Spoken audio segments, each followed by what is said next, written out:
नमस्कार मित्रांनो, ठरलं तर मग मालिकेच्या आजच्या भागामध्ये सायली, अर्जुन आणि चैतन्य त्यांना ज्यावेळेस कळतं की सुमन गायब झाली आहे, ते तिघेही रविराज किल्ल्याच्या घराच्या आसपास लोकांना फोटो दाखवत तिला विचारत असतात की सुमनला कुठे बघितलंय का, पण त्यांना काहीच कळत नाही.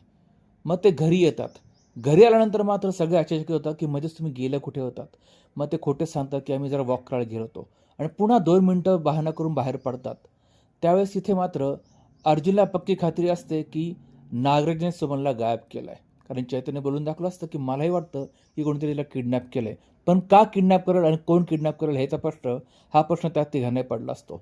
मात्र अर्जुन डायरेक्ट इन्स्पेक्टर सावंतांना फोन करून सांगतो की मी आता कंप्लेंट तर नोंदवू शकत नाही कारण 24 तास झाले नसल्यामुळे, पण मला पक्की खात्री आहे की सुमन यांच्या गायब होण्यामागे तिचा पती नागराज याचा हात नक्की असेल.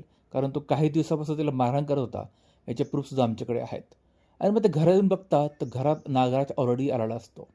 आणि त्यावेळेस तिथे हे तिघांना बघून पुन्हा घरचे विचारतात की तुम्ही ते गायब कुठे होतात. आणि मग तिथे सायली म्हणते की आम्ही गायब होण्यामागे नागराज काका कारण आहेत. आता नागराज काका सांगतील की सुमन गायब कुठे येते. मग नागराज मात्र म्हणतो मला काय माहिती, मी त्यांच्या आधी बाहेर पडलो होतो आणि सुमन, दादा आणि वहिनी हे तिघे येणार होते. मात्र मला काहीच माहीत नाही असं तो तिला म्हणतो. आणि मी तिला फोन करतो असं त्यांना म्हणतो. मात्र अर्जुन त्याला सांगतो की मी बऱ्याच वेळा फोन केलाय. आधी फोन लागला, मग लागला तर फोन कट झाला आणि आता फोन पूर्णपणे स्विच ऑफ येतोय. आणि मला पक्की खात्री आहे की सुमन काकू गायब होण्यामागे तुझा हात आहे. मग मात्र अर्जुन असं बोलल्यानंतर घरातले सगळे शॉक होतात.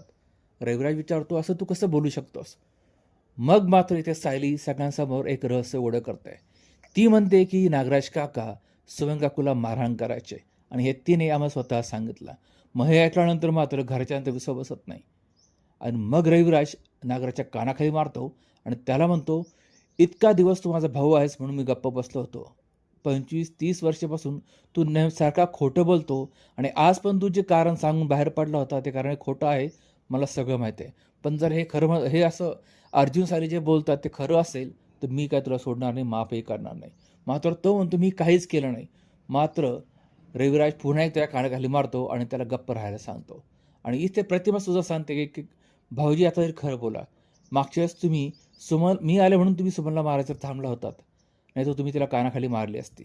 मग सायली पुन्हा सगळं सांगते की मी ज्यावेळेस काकांच्या घरी गेले होते त्यावेळेस सुमन काकी कधी नव्हे ते पदर घेत होत्या आणि मला त्यांच्यावर संशय आला. आणि मी जेव्हा त्यांना बघितलं, धीर दिला, त्यावेळेस त्यांनी सगळं आम्हाला सांगितलं.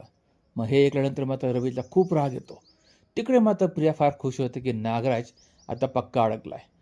पूर्णाईसुद्धा नागराजला म्हणते की मला तुझा आता राग यायला लागला आणि तुझी लाज वाटते. आणि मित्रांनो इथे आजचा भाग संपतोय. उद्याच्या भागामध्ये आता रविराज, अर्जुन आणि इन्स्पेक्टर सावंत सुमनच्या ठाव ठिकाणी घ्यायच्या मागे लागलेत. आता नागराज पक्का अडकणार हे तर फिक्स झालंय.